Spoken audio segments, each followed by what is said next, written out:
Salamat po for this opportunity. Ako po si Engineer Jose Froilan Rigor, licensed civil engineer, but I also is an environmental planner and a real estate broker. So I just retired from the city government in 2019 after serving 39 years in the city government. But ang exposure ko dun sa government service ko is more on sa planning side, no? Sa city planning and yung proposals ng projects and environmental urban planning and a little bit of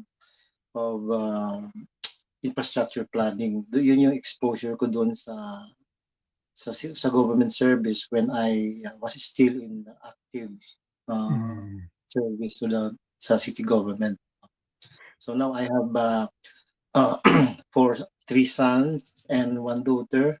One of them is an architect, si Architect Paul Rigor, who is now serving doon sa UAE in a very prestigious English British company. And then yung first son ko is uh, uh, computer science. Yung third is a nurse now in serving in New Zealand. And yung youngest ko is an IT also serving in sa UAE. So kaming dalawa ng wife ko na lang ang natitira dito sa atin sa Davao. But we have two grandsons here. Yung first grandson ko is mag 23 na. So architecture rin ang kinukuha. Parang Oh. gusto niya rin architect. Sa Ateneo, nasa fourth year na siya ng Oh. ano ng architecture sa Ateneo. So sabi ko nga, I have high regards to architects kasi nakikita Yes. ko yung architects are really natural born artists. Because I Mhm. saw that in my son, talagang parati siyang nananalo sa mga designs, yung mga even during school days pa niya, yung mga art works, talagang ganun. So Mhm. in time talaga. So kaya nasabi ko sa comment ko na I have high regards to architects. They are most often than not are natural born artists. Ako Okay. naman, hindi ako artist, maarte lang ako. Thank Maarte you lang. for that Uh, short introduction, Proel. At least we're getting to know each other in a very yeah. short time. Actually, By for the my way, fun. before I forget, I have a beautiful wife na Okay. katulad ko rin na mahilig sa tanim. Plantita siya. That's why yung aming bahay dito was designed by my son, architect, no? So Mm. consider talaga niya yung hilig ng wife ko sa plants kaya nga may mga Yes. vertical gardens, ganyan sa ano. Uh-huh. It's a modest house pero Ano talagang talaga? ng son ko na may artistic talaga value. So yun Okay. po. Saan po yung ano nyo, Proel, yung exact location nyo, address? Dito kami sa Roldan Village, 11 Nara Street, Roldan Village. Tabi kami ng Woodridge. Okay. All right, Sa mga Woodridge. sa mga Woodridge. Woodridge is the more fun known na address dito sa Davao. Okay. All right. So thank you for that short introduction. Can you tell us more about diyan ka ba pinanganak sa Davao or nag-migrate lang kayo from Luzon? No, my father migrated from Luzon, no, sa kwan siya. Kwan kasi yung father ko, yung patapon, kumbaga bugoy ba yung ano. So my father patapon siya. Parang yung bugoy ba na ano Oh, from Luzon yes. punta sa Cotabato City kasi merong bakya factory yung mga relative niya doon. So nagtrabaho siya sa bakya Mm. factory. Tapos, nagtinda siya ng uling. Talaga he started from the scratch talaga. No? Tapos yung mama ko naman, nakatira sa taas.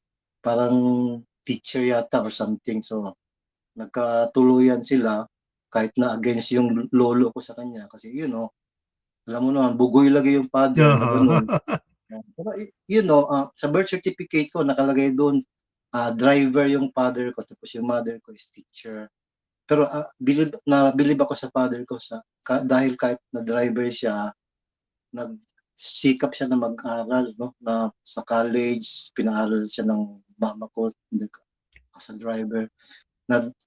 Naging kwan siya, naging successful siya kasi may leadership kasi siya, parang naging ROTC Corps Commander, and then naging kwan na siya, naging reserve military until he died. He was a major, no, sa army as one reserve army. So ang nakita ko yung I was inspired by his kwan, kahit na galing siya sa pinakamababa, talagang when he retired, I have high respect for my father and also my mother. Both of them are wala na, but yung memories nila are still, Yes. inspiring me. Parang, So they both died in Davao.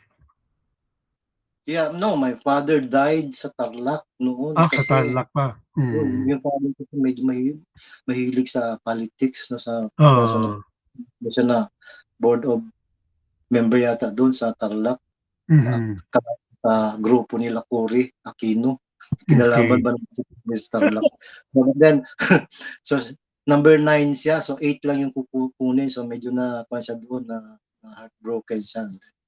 Then, he died early at the age of 52, parang gano'n. Pero he died as a accomplished man kasi kaming lahat, nakapag-aral naman kaming lahat. No, ganun yung history. My mother died at 89 dito sa Davao siya na nakalibing. He retired as a public school teacher. Okay. So saan po kayo nag-graduate ng college niyo o ng engineering niyo? Dito sa sa UM 1978, class of 1978. Noong Okay.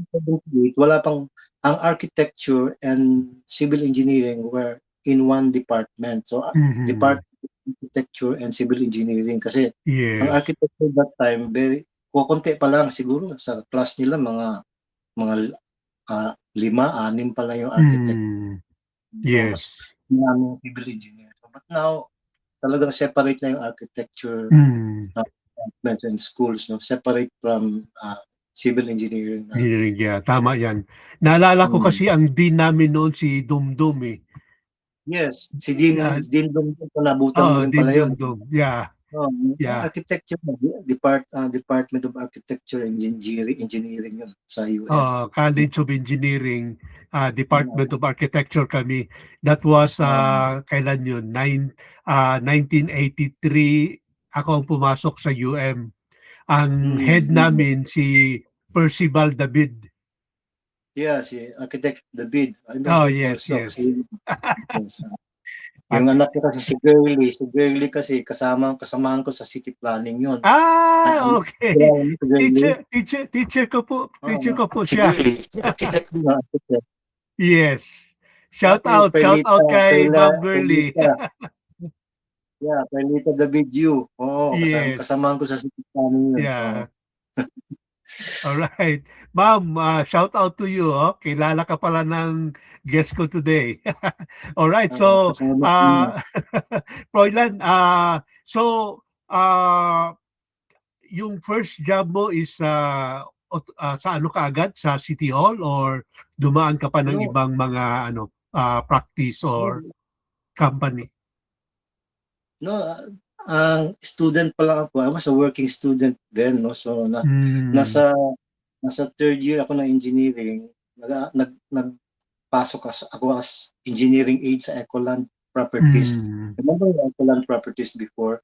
Yes. Kami yung pinakaunang naglagay ng phase 1 Ecoland, yung corner ng Tulip Drive and Quimpo Boulevard. Wala pang wala pang Quimpo Boulevard before. Parang yung Tulip Drive lang ang road going to Times Beach. All the rest are coconut trees.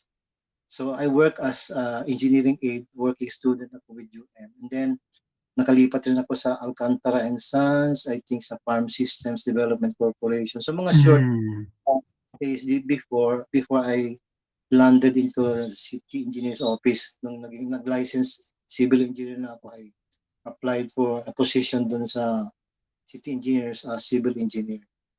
And then 1981 nagkaroon ng opening sa city planning as supervising civil engineer, so I transferred there, no.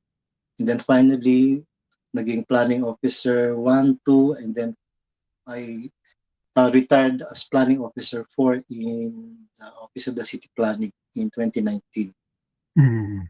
So, did you get a chance to work with former President Rodrigo Duterte?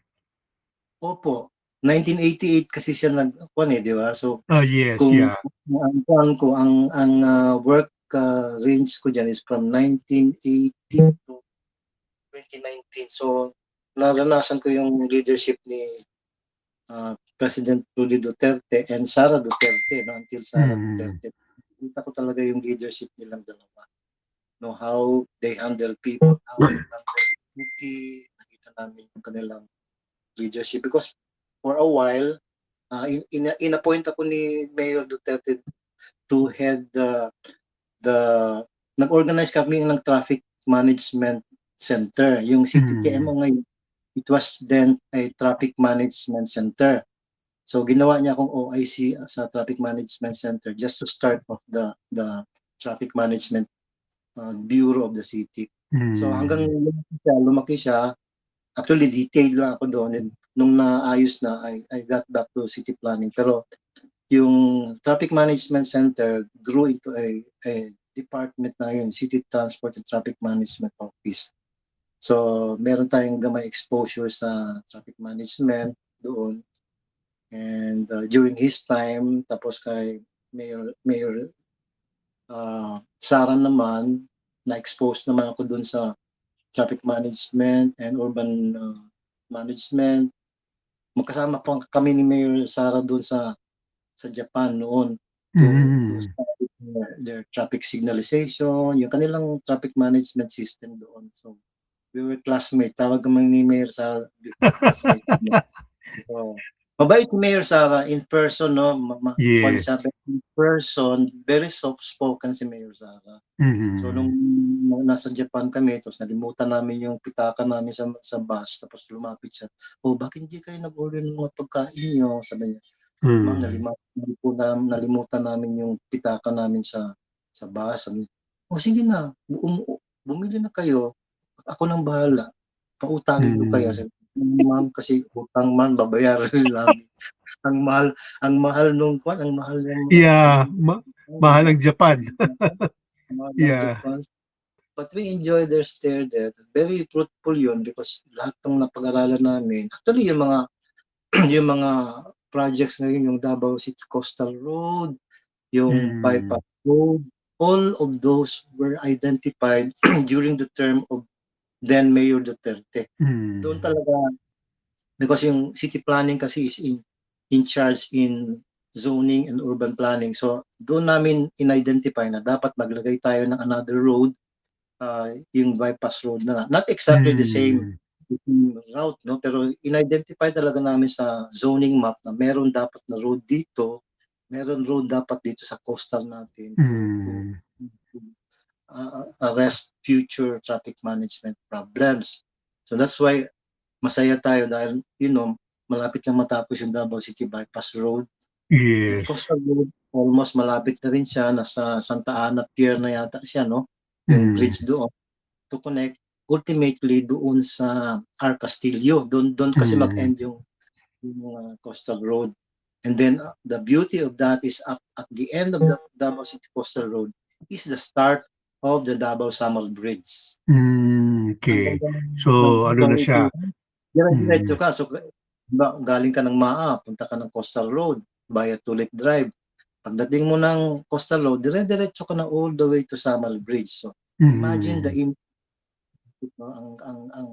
ang contribution niya sa improvement ng traffic doon sa city center because of this major infrastructures na pre-identified na talaga during Mayor Duterte's time and continued sa time para. So walang makapagsabi na ito inumpisahan ng other administration because I can testify working under then Mayor Duterte and Mayor Sara na these are pre-identified projects na long before.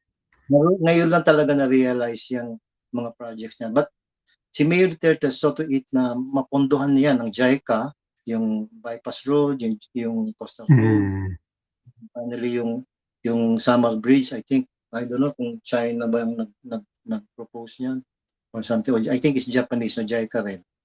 So these are the projects na parang nakikita ko na as in my retirement years na hindi rin, at least kahit na papaano, meron naman din tayong konting contribution dun sa projects nyo as workers, co-workers ni Mayor na public So, servant man ang tawag niyo.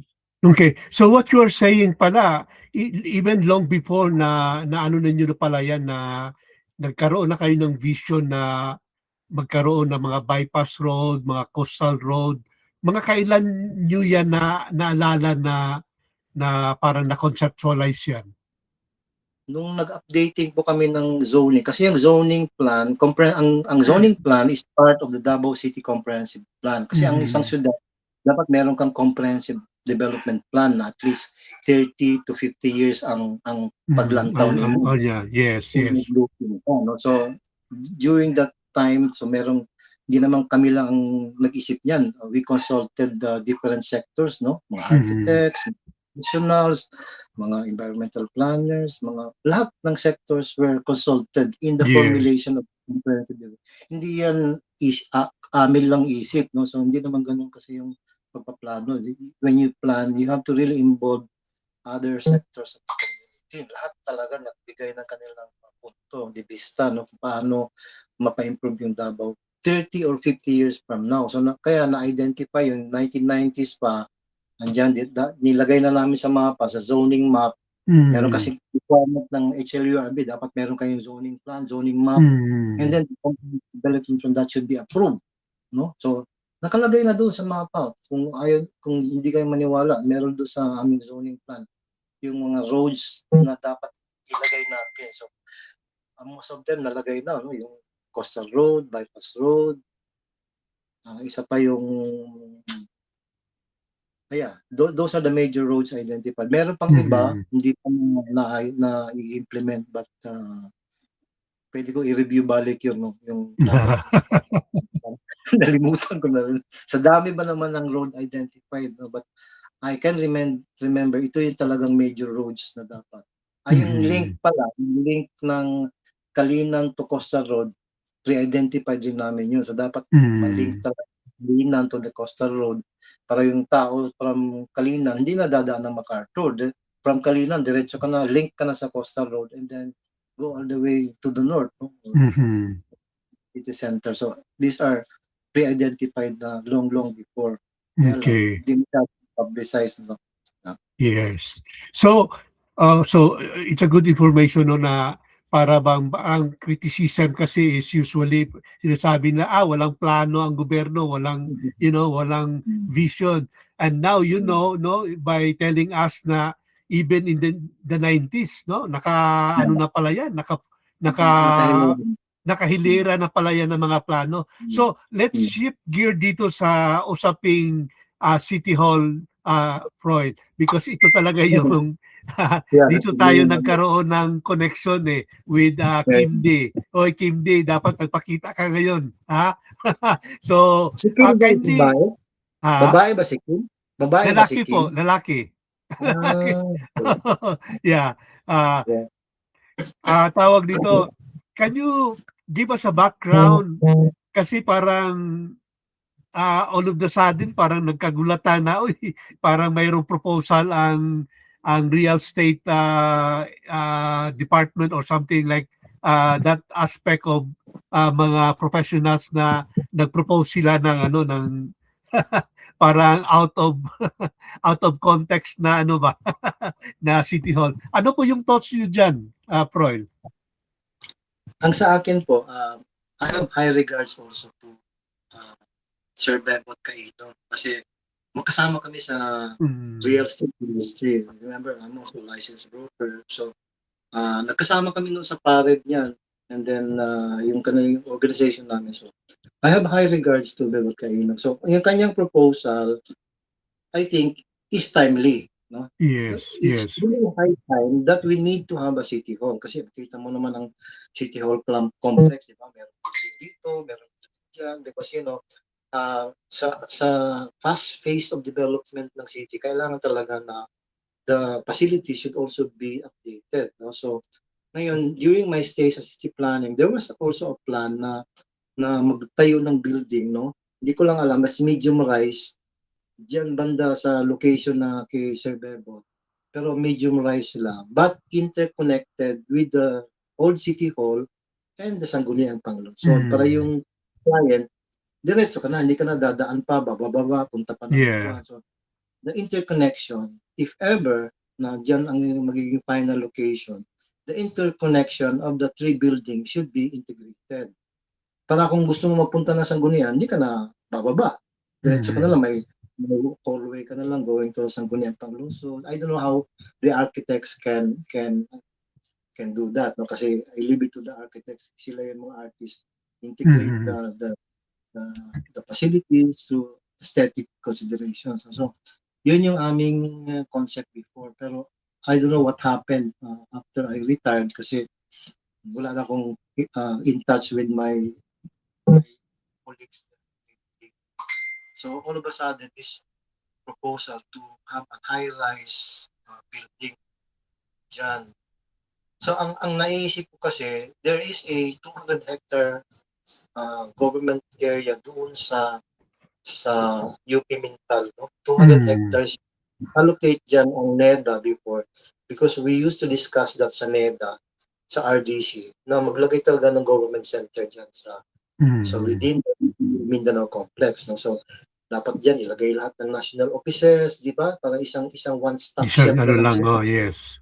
One-stop shop na lang siya. Pero because na-delay nga ang mga national offices kahit saan-saan na lang, no? LTO, magpagawa, FTV, magpagawa. So parang hindi na, it seems na hindi na materialize yung government center. But there is an allocation there for a government center. So kung hindi kaya ng national government to integrate that into the government center, it could be used as a new city hall complex. So, pwede sa doon, malaki ang lugar. So, naisip natin, bakit, anong advantage when we relocate it to Mintal? Number one, yung traffic impact kasi nung pag naglagay ka ng high-rise, siyempre, lahat ng offices, lahat ng mga tindahan, even national offices could put up their offices there para ma-interlink, no?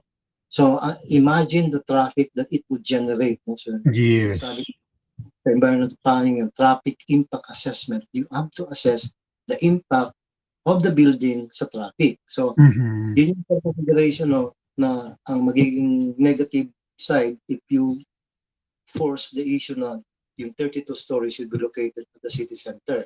So, magiging convergence point na naman ulit yung poblasyon, no? Sa while ilagay mo doon sa Mintal, madidecongest yung traffic, yung people going to the SAC. So madecongest, a new urban center will be created. Although Mintal is now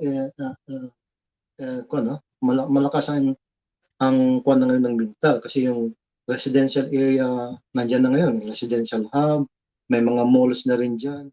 So urbanized na din ang Mintal, urbanized na rin. Sa atong development plan natin.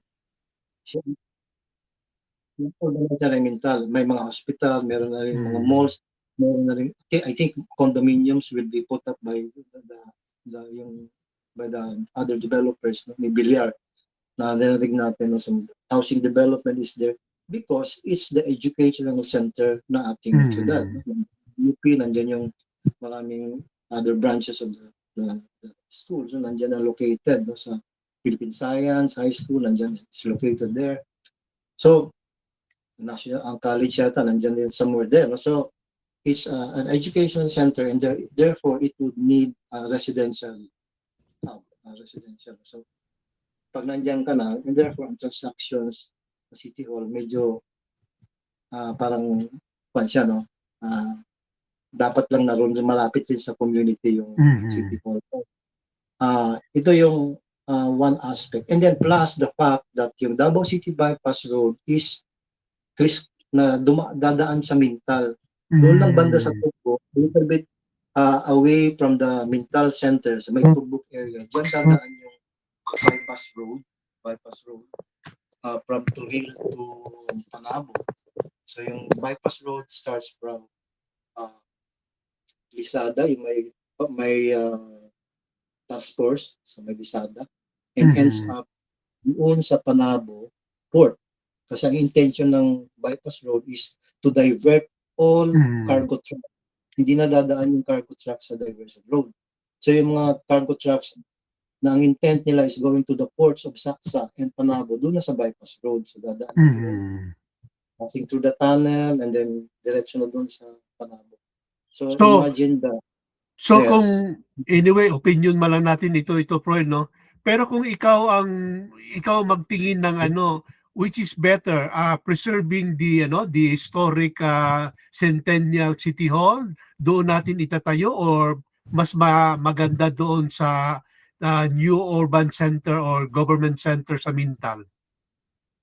obvious naman yung point mo, di ba? Parang mas gusto ko yung sa Mintal. Mhm. Yung old City Hall can be converted into like a museum or something na pwede siyang gawing museum na of past mayors and past administration nakita mo dyan sa. Mhm. That's only my opinion, no? But uh, pwede rin siya ilagay sa city center provided there should be a traffic impact assessment. No? Gagawa tayo ng traffic impact assessment because that is a requirement. Eh maglalagay ka nga lang ng Jollibee kaya nire-require ng city na maggawa ng traffic Yes, impact yes. assessment. That is a requirement when you put up a new facility, ano magiging impact ng building sa traffic of Yes. the surrounding areas. So hindi naman close yung idea yung aking na pwede ilagay doon because when I was at the city planning, yun ang aming iniisip na interconnection of the Yes. buildings with other elements. So although pwede mo naman masabi because of the bypass road and the coastal road, baka medyo iba na rin yung traffic configuration, di ba? Hindi na Yes. dadaan sa poblasyon, hindi na dadaan. So, Uh-huh. these are the things that we have to study. No? So, mapag-aralan ng mabuti ng different professionals. And then, yung kasi, yung aesthetic design of the building, madali na lang para sa mga architect yan, di ba? Yes, Diba? yes, yeah. Yun man na siguro, ang concern ni ni Yeah, architect Kim D, yes, ah, yes, dahil maliban sa parang kinopya daw sa yeah. Makati City Hall, Hmm. parang walang karakter na locally adapted design ba, Yeah, so para yeah, yeah. kaya na-trigger sila na okay, pag-usapan natin ito. Yes, yes, yes, yes. Pwede nga mag-launch ng parang contest ba or something na sino Yes. yung magandang design, di ba? Parang gano'n. Oo. But this should be ang ma-involved diyan yung mga architects, yung mga ang dami kayang mga Designer. architect dito. Andiyan si Architect Lim. Kilala mo ba si Architect Lim? Yan Kung ba yun kilala. sa Far East, no? Far East. Oh, Far Far East. East, yeah. Yeah. Yeah. I think I met him Yung mga once. we met him. So yung mga bagtik yan ng mga architects dito. Means to say we have a lot of architecture firms dito sa Davao that really can, you know, make a very meaningful design. Yung talagang truly reflective of yung Davao. Yung Davaoeno Yes, talaga. yeah. Kasi Correct. hindi naman sa paninira, no, na nabasa ko sa yung mga comment na parang pareho daw sa Makati City Hall or Yeah. yung design. So parang, so with due respect to Sir Bebot, no, parang yun yung, at least yun yung nabasa ko na comment, no, na nabasa Uh, ko. Meaning to say, it would seem to point out na dapat we need to study further no, kung paano natin yeah. Di design. kaya nga nag-comment lang din ako na baka teaser lang yan, no? Just to get Yeah, yeah, people get excited, yeah, yeah, tama, tama. Yeah. It's actually a teaser, but there's seriousness in it. No? Kaya Yes, yeah. ang message is now high time that we need to focus on having a new city hall complex. Parang Yes. ganun yung message na. No? So, parang, so I admire his initiative, pero ang kuha lang natin ngayon is to really, start from, start from step one, kung paano natin Yes. pag-usapan ito. Hindi naman Yeah. nasayang yung kanyang effort because yung kanyang effort steered the kumbaga siya yung nag-open sa ano, Yeah, tama, parang dapat uh, ay talking point siya. Yeah. talking points. Yeah. All right. So we have a wonderful discussion, Froy. Very, Nice very, meeting you. yeah, Yeah, nice so. meeting you, sir. Thank you so much on that Asa, note. nakita ko yung kwan mo sa saan church ka nag-attend sa ano sa anong Dito sa church Utah, mo? sa Utah ako, Latter-day Saints po kami, The Church of Jesus Ah, Christ of Latter-day Saints. sabi ko. Meron po kaming Mm. bagong open house na temple sa Maa. Pwede po kayong mag-tour doon, sir. Meron silang free tour hanggang April 10 yata.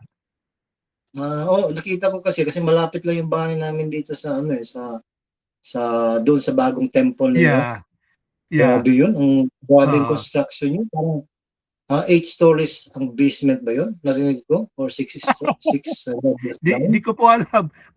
Mas maganda siguro puntahan mo and then mag-chat tayo doon sa ano sa ano ni Kim doon tayo or yung ano natin group chat natin. Sige, Yeah. Sige. So thank you, Okay. Froilan. Hope to talk to you Thank again you. soon. Salamat yan po. Yes, Sir John. Salamat. Bye-bye.